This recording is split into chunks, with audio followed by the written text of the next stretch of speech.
Okay, let's say it's been an exciting and challenging game. My opponent and I have played versus, received blessings back and forth. How does the game end, and how do you know who wins? Well, let's say, for example, in this game, that it's my turn, and let's say that I'm about to close chapter 2 as a faith verse. And I see that there's 1, 2, 3, 4, 5, 6, 7 faith icons. So, as we said in the previous video, that means that I have sufficient icons to close the book. I declare that I'm closing a faith book in chapter 2. Since we both have verses in chapter 2, we both receive a blessing. And since I'm the one who declared the book, I get to receive a blessing.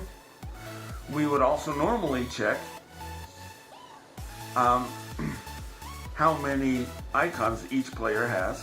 In this case, I have 4, he has 3, so I would receive the third, but I've already received 2, so that's all I can receive. And then the verses go into our discards. Now, we move immediately into the end phase, and in my end phase, I have an empty blessing stack. I have received the fullness of all my blessings, and so therefore, I win the game.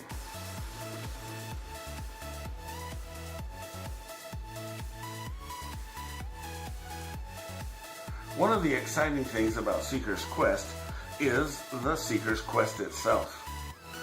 When you're finished with the game, and you've played your verses, and you've closed your books, and you've received your blessings, and everything's done, and somebody's won, then you can participate in the Mastery game.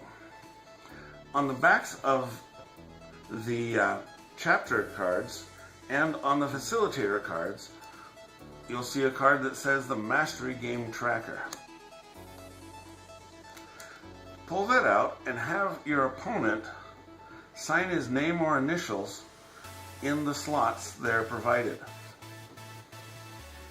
Once you fill up your first card of opponents, having completed games with all of these opponents, then you achieve the level of Seeker and you've begun the Seeker's Quest. Then as you fill out more and more cards, you can advance to Searcher and Researcher, finally to becoming a Master Scriptorian. The details of this are at seekersquestgame.com. It's a fun way of continuing to advance whether you win the game or not. A couple of things to keep in mind. One, at the end of a game, I'm going to sign my opponent's verse, and he's going to assign mine. Here are some rules to keep in mind. First of all, each player only signs one card once.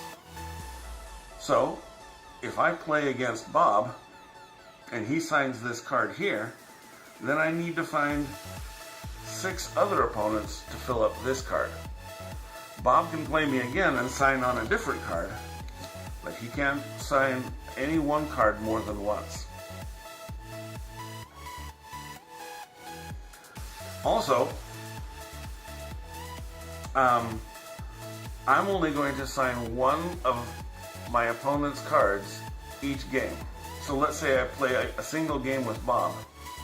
I'm only going to have him sign on one card, not on 2 cards for the one game.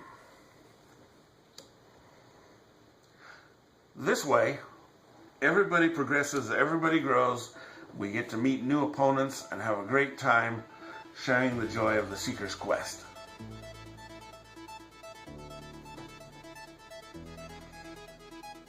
Finally, I hope you have a great time playing the learning game of Seeker's Quest, and I hope also that you pick up extra cards, some of the ones that are not in the learning game but are in the standard game with the power cards and the pearls.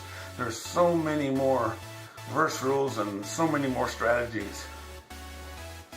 And I hope you dive in and have a great time.